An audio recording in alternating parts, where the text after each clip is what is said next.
पता है कि एयरपोर्ट पे यूज होने वाली सीढ़ियों को क्या कहते हैं?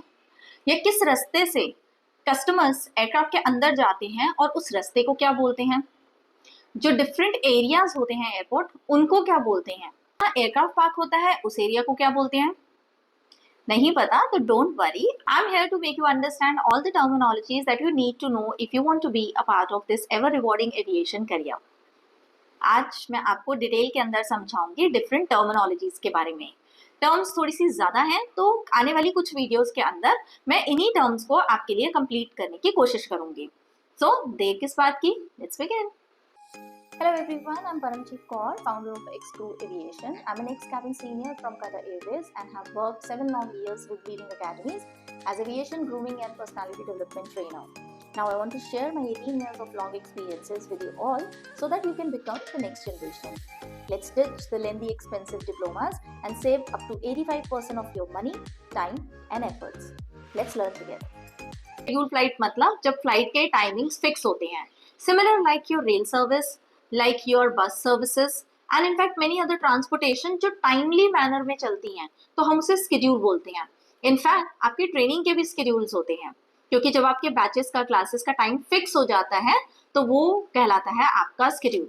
सो स्केड्यूल फ्लाइट्स जो होती हैं वो एयरलाइंस प्रोवाइड करती हैं कमर्शियल पर्पसेस के लिए, जिसमें आप 6 मंथ पहले ही फ्लाइट स्केड्यूल्स को प्रिपेयर कर लेते हैं, वेबसाइट पे अपलोड कर देते हैं, कस्टमर्स के लिए अवेलेबल करवा देते हैं, ताकि अगर किसी कस्टमर को अपनी फ्लाइट के लिए जाना है तो वो अपने टाइमिंग की प्रेफरेंस के हिसाब से आपकी फ्लाइट को बुक कर सके। क्या फ्लाइट्स नॉन स्केड्यूल भी होती हैं? तो आंसर है यस। अगर आप अपनी एयरलाइन से किसी फ्लाइट को रेस्क्यू पर्पस के लिए भेजते हैं तो क्या वो एक स्केड्यूल फ्लाइट होगी? Answer is no. जब भी कभी आपको ऐसी फ्लाइट ऑपरेट करनी पड़ती है जो आपने पहले से प्लान नहीं की होती, but you have to do it out of maintaining your reputation or maybe out of the operational requirement, तो हम उन्हें नॉन स्केड्यूल फ्लाइट्स कहते हैं। और इसके साथ साथ जो चार्टर फ्लाइट्स होती हैं वो भी नॉन स्केड्यूल फ्लाइट्स होती हैं, क्योंकि उनके टाइमिंग्स जो होते हैं डिसाइडेड नहीं होते, they fly on customer demands. So I hope schedule and non schedule flights आपके लिए क्लियर हो गई होंगी। तीसरी टर्म आती है जिसे कहते हैं नो शो, और उसके ऑपोजिट में होता है गो शो। तो आप जानते हैं क्या होता है नो शो?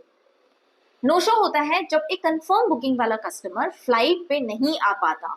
अब वो वेदर की वजह से हो सकता है, या फिर फैमिली इश्यूज की वजह से हो सकता है, या फिर उनकी प्रीवियस ट्रांसपोर्टेशन लेट हो गई है और वो फ्लाइट के लिए पहुंच नहीं पाए, ऐसा भी हो सकता है। कस्टमर के पॉइंट पे बहुत सारे रीजंस हो सकते हैं जिसकी वजह से वो नो शो हुआ फ्लाइट के लिए।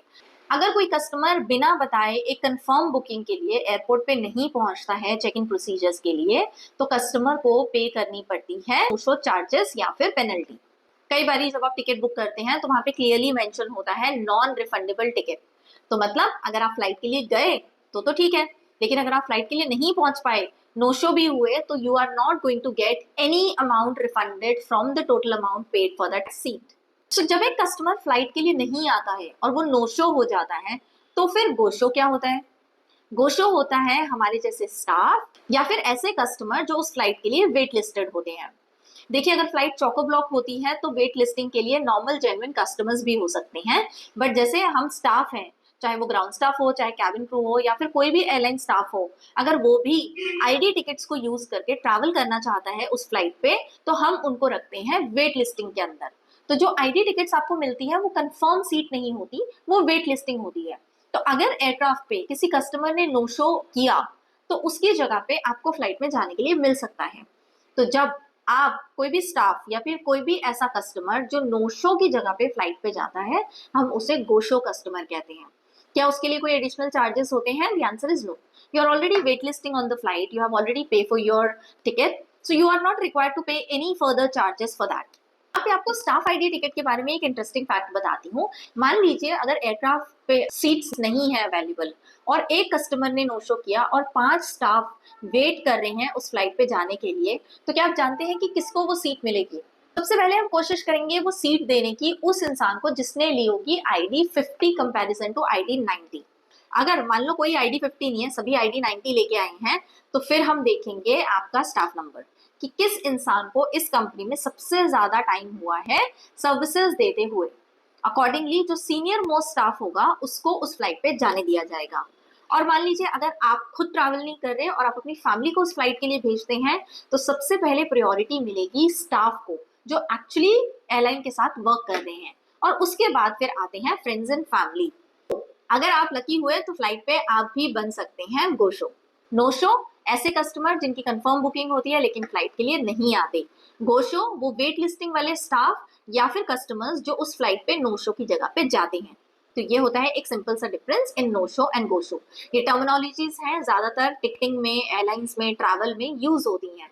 तो फेमिलियराइजेशन जरूरी है आपकी इन वर्ड्स के साथ।